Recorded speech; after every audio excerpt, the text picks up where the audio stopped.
Have you ever been riding down the road, maybe in your element? Oh, yeah, this is my element.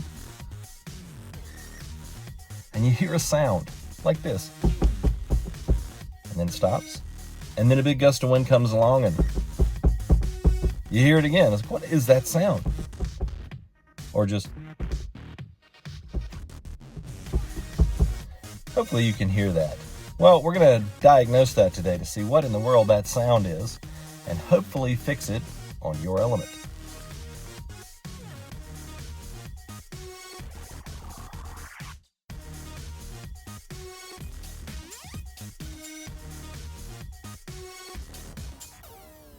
So you've got a super awesome Honda Element.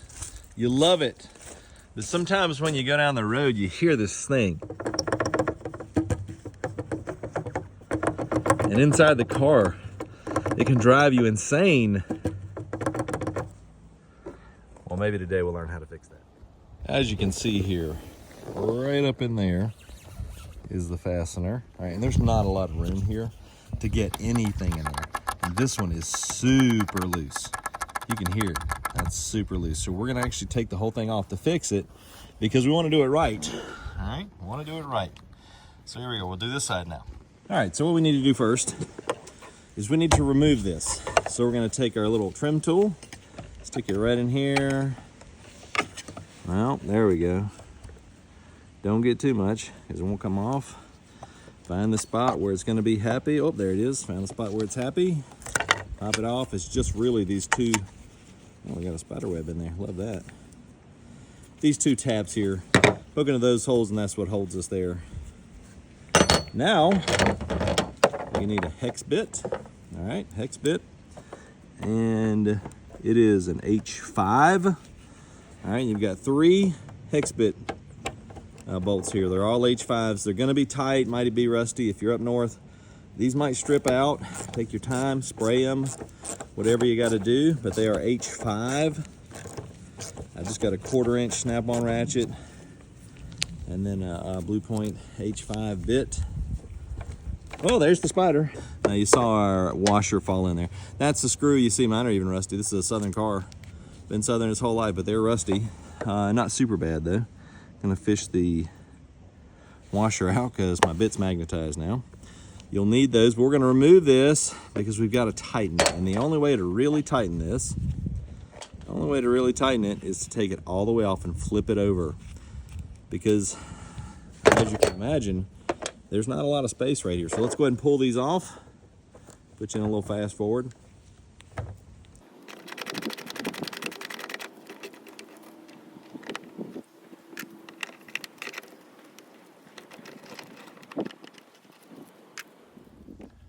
All right, so here we go. We've got it inside the shop now.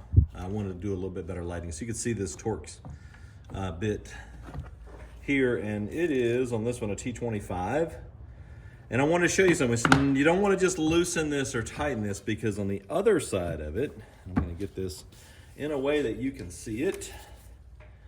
You see that silver plate in there, right in there? And that will actually fall off. That's what retains this. All right, so when we take this loose, I've got to stick my finger up in here to hold that. So I'm going to show that to you, and that's kind of hard to do up on the top of the vehicle. So I'm going to stick my finger in there. I'm holding that now. And I'm gonna take this screw all the way out now. See how loose it is? I haven't touched it. That's just how loose it is. It's already out. It didn't take much. And I really just have to be careful here because I don't want to lose that silver piece on the inside or get it misaligned. All right, so we're going to put some, where are we at there? Boy, I'm gonna put some Loctite on that guy and a little bit of blue. And call this thing good. I'm gonna take this off, set it down. In fact, I'm gonna go ahead and wiggle that thing out of there into my hands. There we are. So you can see it. This is up with the cleats. You can probably see let's get this in a good angle right there. You can see those cleats there. They actually dig in. And that's what keeps this thing tight, okay? But blue Loctite is gonna be what keeps it tight now. So, here we are. Have our blue Loctite that we use. Just, what is this? Y'all can DIY. It's the same thing as Loctite, It's just something I got on Amazon that was a little cheaper and actually readily available. The other was not as available. That's why I got this. I got a little schmutz in the other. I'm gonna clean that out right quick with a pick. I've got, I don't know if you can see that. There's a little piece of something down in there, and I'm gonna pick that out. Maybe I can do it on camera. That's what it was actually preventing the bit from sticking. Now it'll stick. So here we go. I'm gonna put this on the bit. I'll get it on the bit, and now, the way I do Loctite, I don't know if I can do this on film or not, but I lean it up. Let's get it in the frame. I lean it like this so that I can see it coming, about to come out before it drips. Cold day today, doesn't want to come to the edge. I get it up to the edge right before it's about to drip, and then I stick the screw in there and roll it around. All right, and this blue, it is Loctite, but it's not like super Loctite, okay? It's not red. I've got a big thing of red over there, and this is definitely not the red type. All right, then we're gonna stick this back in just like that. Slide this under, prongs up, prongs up. Slide that in there with my finger, looking through the hole so I can line it up. There we are, lined up. Then I'm gonna pop that screw in there with my Loctite on it. And then we're gonna start tightening. And I may actually have to flip this upside down. Oh, there we are. So that the locker will lay flat. Because if the lock plate doesn't lay flat, it will never screw in.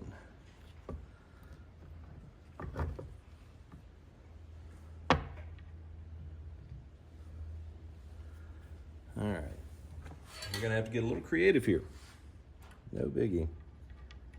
This is what you get when you do it in one take. You get unabated. This is how it works. I'm holding it with this pick, and again, you just gotta hold it flat.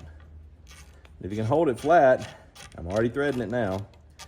Loctite's still on it. All right. Now that Loctite, again, it's light blue. It really is just so the screw won't back out. This screw does not hold the world together.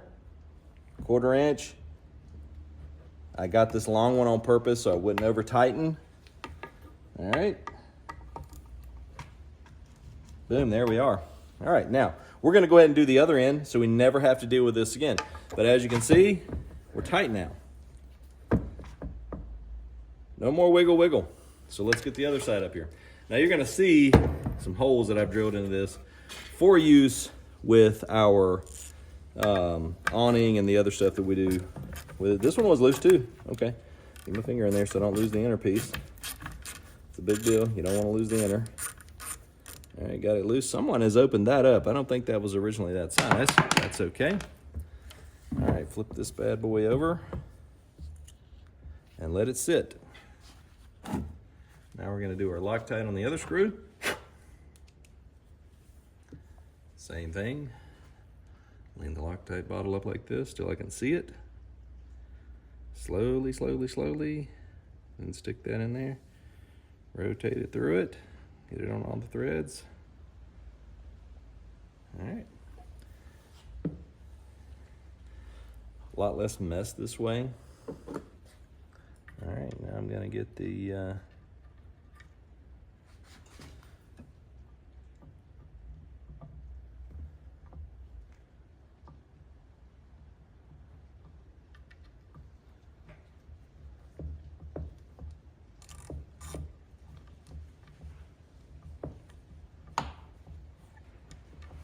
I'm pushing a little too hard on that. That's all right. Do it without. Get it lined up.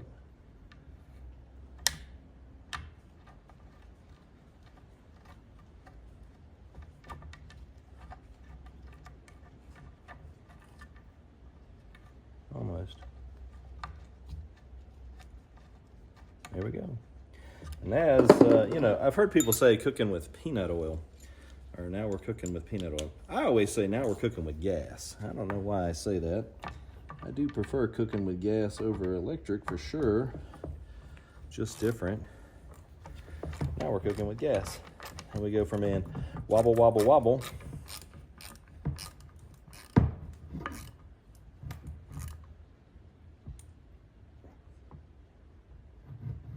There we go.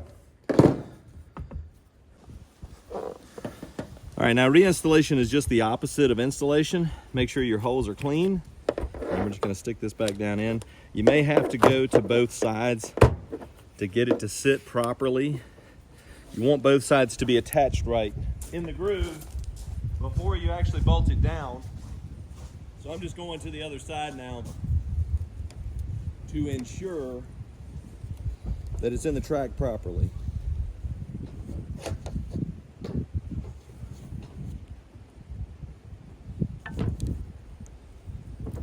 No ladder on that side, so a little more difficult to get it right. All right, so we take our H5 again.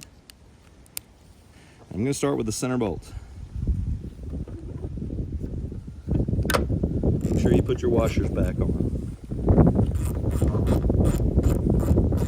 Once I get it started, I'm going to go to the next one. I'm not going to tighten any of these. In fact, I'm going to do the other side as well before I tighten any of these. You'll find if you do much DIY mechanicking or mechanicking in general, sometimes you have to get everything started before you can actually tighten anything down. It's a good rule of thumb when it comes to something like body work or something that has to be aligned like this does. All right, I've got those three started. Let's go to the other side. Now, when I went over there to seat it, I didn't take the step ladder with me, so that was kind of fun. I almost fell off the car over there. So if you were rocking and rolling while you were watching, well, that's what was going on, because I was just standing in the doorway here trying to line it up. It's kind of funny.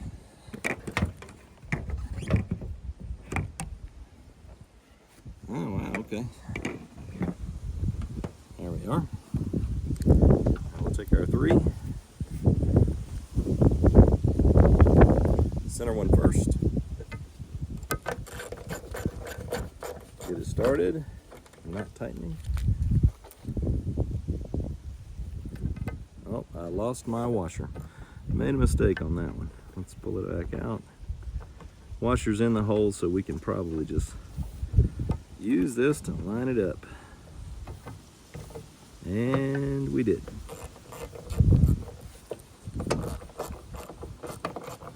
You saw I had to wiggle that to get that bolt to fall in. If you didn't see it, rewind it and watch it. I had to wiggle it to get that bolt to fall in. Biggest thing here is alignment.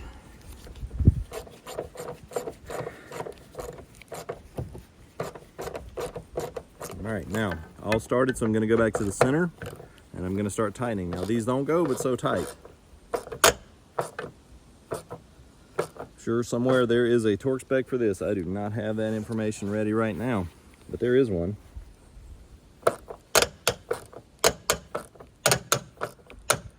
We're not overly tight yet. And grumpy threads. Should have put some anti-seize on these. In fact, you know what we're gonna do? We're gonna take all these out and we're gonna put anti-seize on them. And you're gonna watch me do that, because if we ever have to take this off again, we're gonna be thankful that we just stopped in the middle of the repair and did that. Even though anti-seize makes a horrible mess. All right, we're gonna do it. So stop the video, we'll go again.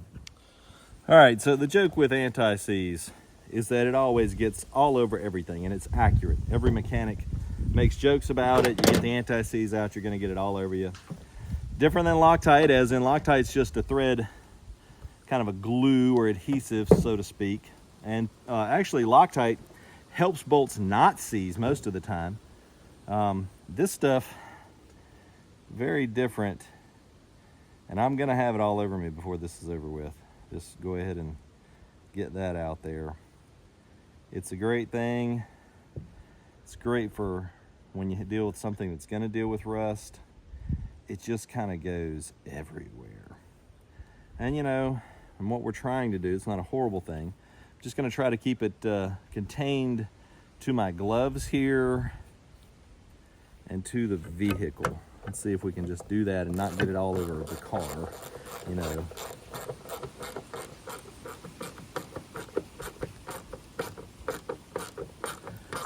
Now notice that. How much easier did that go in? No pops this time, nothing else. All because we put a little bit of anti-seize on there to lubricate the threads. So let's learn from my first mistake of saying, oh, I'm just gonna put this in, it's gonna be great. Now, right there, that's good. I'm judging off of my hand torque. You can get a torque wrench out and do this to spec if you like. It's probably a better thing to do. I don't know the torque spec.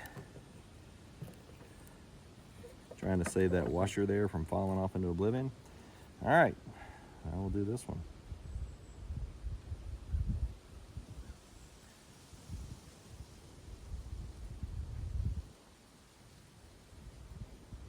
And honestly, it's not a bad thing that it just kind of goes everywhere. It's just, it makes a mess sometimes. One that you don't always find right away because it'll stay somewhere, and then you scratch your face or scratch your head and you end up with anti-seize under your eyeball and you didn't know it, and you know, your shop buddies just let you kind of be that way all day long.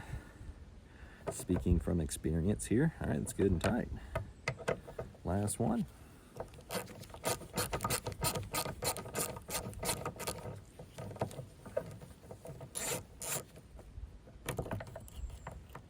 Now, if you're in a rusty climate, these are probably going to be so rusty that you're going to wring some off. And if you do that, okay, you got to drill them and get an easy out. If you mess the head up because your H5 was kind of worn or it wasn't a high quality bit, and you mess the head up, okay, get an easy out, drill into it.